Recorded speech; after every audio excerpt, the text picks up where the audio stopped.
अ, आज आपण सर्वांनी बघितलं की माजी नगरसेवक श्री सुहास देसाई साहेब यांनी महापालिकेच्या दरवाजाच्या समोर, मुख्य प्रवेशद्वाराच्या समोर कचऱ्याचा ढीग तर तो नव्हता. ॲक्च्युली तो मला वाटतं कोबी आणि फ्रेश कचरा होता. कचरा तर तो नव्हताच ॲक्च्युली. तर मला सगळ्यात प्रथम हे क्लिअर करायचं आहे, त्यांनी कचऱ्याचा ढीग तर काय टाकलेला नाही आहे. पण हा समस्या गंभीर आहे आणि सन्माननीय सदस्यांनी त्यांच्या पद्धतीने हा विषय मांडण्याचा प्रयत्न केला. मेसेज वेल टेकन. या संदर्भात माझी सुहास देसाई साहेबांची सकाळी चर्चा झाली होती आणि आमची सविस्तर चर्चा झाली होती. इनफॅक्ट देसाई साहेबांनी एक एक तक्रार पण मला सांगितली होती, ज्याचं निराकरण केवळ 5 मिनिटात महापालिकेने केलं. हे जरी असलं तरी ठाणे महानगरपालिका मान्य करते की गेल्या 4-5 दिवसापासून ठाणे शहरातला जो कचरा आहे त्याचा जो प्राथमिक संकलन आहे, म्हणजे प्रायमरी कलेक्शन, त्याच्यामध्ये थोडीफार अडचण निर्माण झाली होती.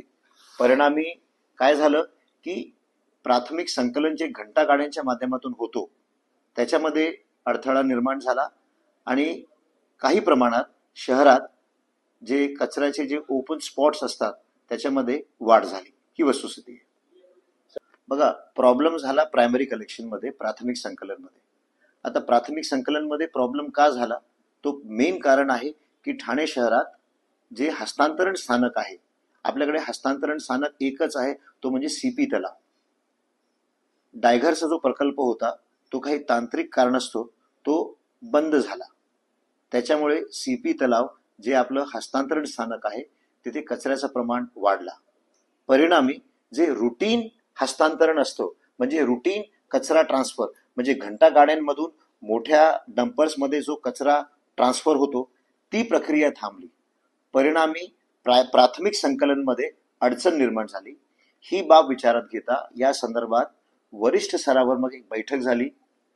मी आवर्जून सांगतो की या शहरातले सर्व सन्माननीय आमदार आणि या राज्याचे माननीय उपमुख्यमंत्री महोदय यांच्या स्तरावर एक बैठक झाली आणि बैठकीमध्ये माननीय उपमुख्यमंत्री महोदय यांनी प्रशासनाला काही सूचना केलेल्या आहेत आणि त्यानुसार ठाणे शहरात आपल्याला अजून ट्रान्सफर स्टेशन निर्माण करा या संदर्भात सूचना प्राप्त झाल्या आहेत.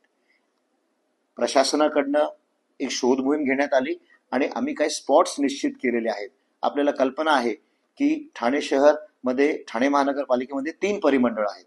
तर आपण काय करतोय की परिमंडळ 2 आणि 3 साठी आम्ही आता 3 हस्तांतरण स्थानक आम्ही प्रपोज तर केलेले आहेत आणि पुढील 1 ते 2 दिवसात ते सुरू पण होणार आहे. हे जरी असलं तरी मी आज आपल्याला क्लिअरली सांगू इच्छितो की ज्या 9 प्रभाग समिती आहेत त्या 9 प्रभाग समितीमध्ये जर आपण बघितला, फक्त एकच प्रभाग समिती आहे, वर्तक नगर प्रभाग समिती, जिथे घरोघरी घनकचरा संकलन सद्यस्थितीत होत नाहीये. बाकी 8ही प्रभाग समितीमध्ये प्राथमिक संकलन सुरू झालेलं आहे. तर पुढील 1 ते 2 दिवसात हे जे अजून ऍडिशनल जे ट्रान्सफर स्टेशन आहेत ते प्रशासनातर्फे सुरू करण्यात येतील आणि हे जे प्राथमिक संकलनमध्ये जे व्यत्यय निर्माण झाला होता ते पूर्णपणे निघून जाणार. थोडंसं आपल्या मताशी डिफर करतो. परिस्थितीमध्ये नक्कीच सुधारणा झाली आहे. एक असा टाइम आला होता जेव्हा घंटागाडी फिरतच नव्हत्या. आज 9 प्रभाग समितीमधून 8 प्रभाग समितीमध्ये प्राथमिक संकलन सुरू झालेलं आहे. तर थोडीफार सुधारणा आहे. त्याचसोबत आज गेले 4 ते 5 दिवसात आम्ही सीपी तलावमधून ऑलमोस्ट 11,000 टन घनकचरा आपण अतकोलीला, म्हणजे राज्य शासनाकडनं आपल्याला जी जागा भेटली आहे अतकोलीला, तिथे शास्त्रोक्त पद्धतीने घनकचऱ्याची विल्हेवाट पण आपण सुरू केलेली आहे. सो ऑन वन हँड प्राथमिक संकलन सुरू झालेलं आहे and on the other hand CP तलावमध्ये जो कचरा साचला होता तो आपण अतकोलीला घेऊन त्याची शास्त्रोक्त पद्धतीने विल्हेवाट सुरू केलेली आहे. ठीक आहे, मी मान्य करतो कचऱ्याचे काही प्रमाणात ओपन स्पॉट्स आहेत, पण पुढील 2 दिवसात सगळे स्पॉट्स नील करण्यात येतील.